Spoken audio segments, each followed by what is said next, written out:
If you buy something from a Verg link, Vox Media may earn a commission. See our ethics statement. By most accounts, last year's Galaxy S21 lineup didn't measure up to Samsung's sales expectations.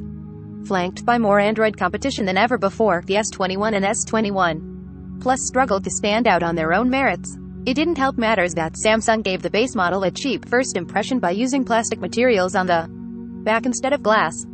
So with the new Galaxy S22 and S22 Plus announced today, the company is trying to right some of those wrongs and re-establish these as premium, dependable, flagship-grade smartphones, even if they lack the no DNA of the S22 Ultra.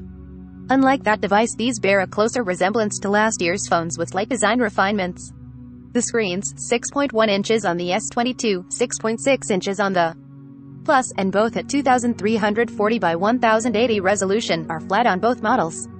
The contour camera housing now matches the phone's overall color instead of contrasting with it like on the purple S21. And Samsung is the first phone maker to use Gorilla Glass Victus Plus, which is on the front and back of both the regular S22 and S22 Plus. There's no more plastic to cheapen the feel. Related, where to buy the Samsung Galaxy S22, S22 Plus, and S22 Ultra. Samsung's new tablets go bigger than ever. Both phones will come in black, white, green, and what Samsung calls pink gold. They go up for pre-order today and will be available February 25th. The Galaxy's 22 starts at $799.99 with the S22 Plus priced at $999.99. Both come with 128 GB of storage and 8 GB of RAM. A higher capacity 256 GB model will also be offered, but it sticks with the same amount of RAM. Among all of the usual spec upgrades, Samsung is putting the biggest spotlight on camera performance. The main 50-megapixel camera has a 23% larger sensor than what was inside the S21. Both phones also have one 0MP telephoto with 3x optical zoom and one 2MP ultra-wide cameras. Samsung claims to have made huge strides in nighttime photography and says those photos will now be more detailed. Part of this is also due to pixel binning. You're still getting 12MP images out of the primary camera and Samsung's adaptive pixel technology. The company is also touting major improvements to portrait shots and says it can now distinguish individual strands of hair to keep a subject in focus and more accurately blur the background. Hair and glasses remain a challenge for phone cameras and fake bokeh, so I'll believe this when I see it. The displays on the S22 and S22 Plus have a max refresh rate of 120 Hz but can dial down to 10 Hz depending on the content on screen to conserve battery.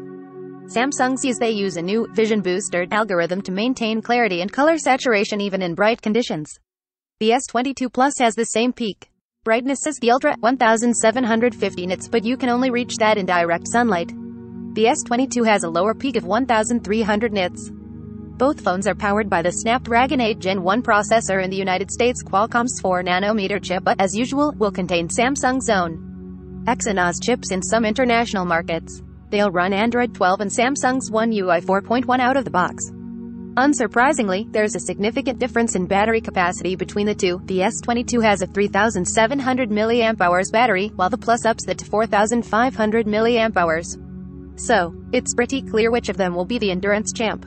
Charging speed is also slower on the smaller S22, which is limited to 25-watt wired charging, whereas the Plus can hit 45 watts. Both top out at 15W on wireless chargers.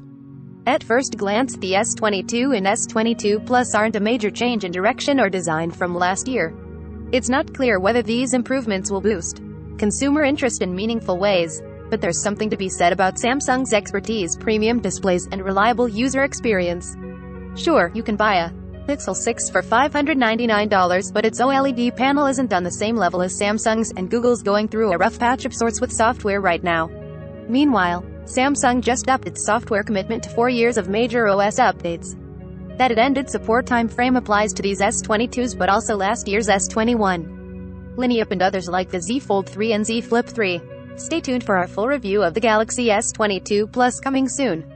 Photography by Chris Welch, The Verge. Related, in this stream, Samsung Unpacked 2022, all the news and rumors about the Galaxy S22 and Tab S8. View all 23 stories.